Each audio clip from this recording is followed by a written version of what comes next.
Education सोसायटीची Marathi प्राथमिक शाळा अध्यक्ष महोदय, उपस्थित वर्ग व माझ्या बालमित्रांनो, आज मी तुम्हाला सुंदर असं क्रांतिकारक बद्दल भाषण बोलून दाखवणार आहे. हे तुम्ही शांतपणे ऐकून घ्या, ही माझी नम्र विनंती. सरफरोश की तमन्ना अब हमारे दिल में है, देखना है जोर कितना बाजू है कातिल में है. वक्त आने दे बता देगी तुझे आसमां, वक्त आने दे बता देगी तुझे आसमां.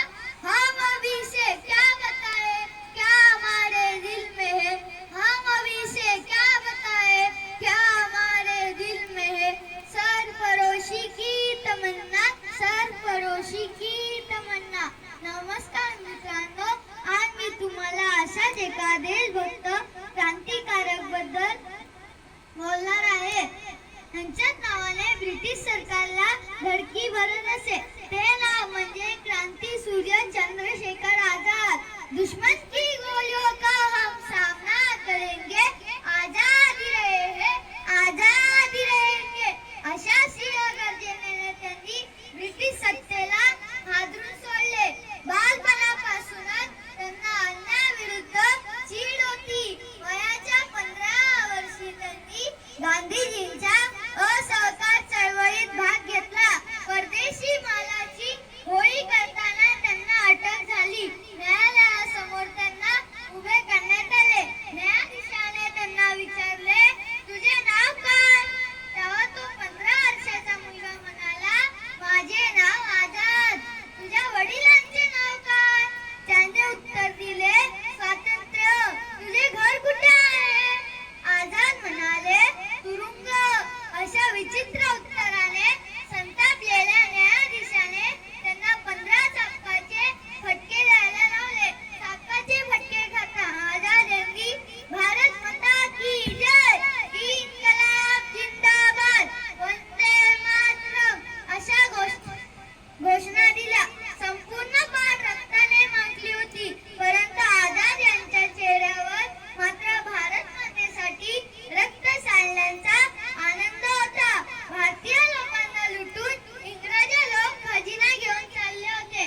त्यावेळी आझाद यांच्या नेतृत्वाखाली काकोरी गट रचण्यात आला. काकोरी येथे सरकारी खजिन्याची लूट करण्यात आली.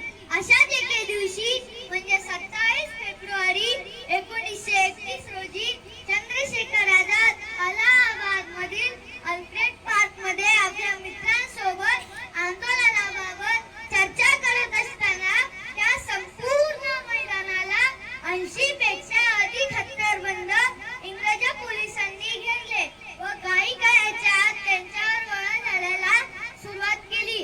आझाद यांनी झाडाचा आडोस घेत आपल्या कमरेला बांधलेली पिस्तूल काढली व अनेक इंग्रज अधिकारी त्यांना कंठस्थ घातले. धार धार गोळ्यांचा आवाज घुमू लागला. इंग्रज अधिकाऱ्यालाही गोळी घालून ठार केले. शेवटी एकच गोळी शिल्लक असताना त्यांना आपली शपथ आठवली की आपण जिवंत असेपर्यंत इंग्रजांना सापडायचे नाही. हे लक्षात येताच त्यांनी ती शेवटची गोळी आपल्या डोक्यावर घातली आणि आपला शेवट केला. शेवटी मरताना आझाद यांनी आपले आझाद नाव सार्थ केले. आझाद धारातीर्थी पडल्यानंतरही इंग्रज पोलिसांना त्यांच्या जवळ जायची भीती वाटत होती. शेवटी पोलिसांनी चंद्रशेखर आझाद यांच्या मृतदेहावर गोळ्या झाडल्या व त्यांच्या जवळ गेले. अशा थोर नेत्याला माझे शतशः प्रणाम.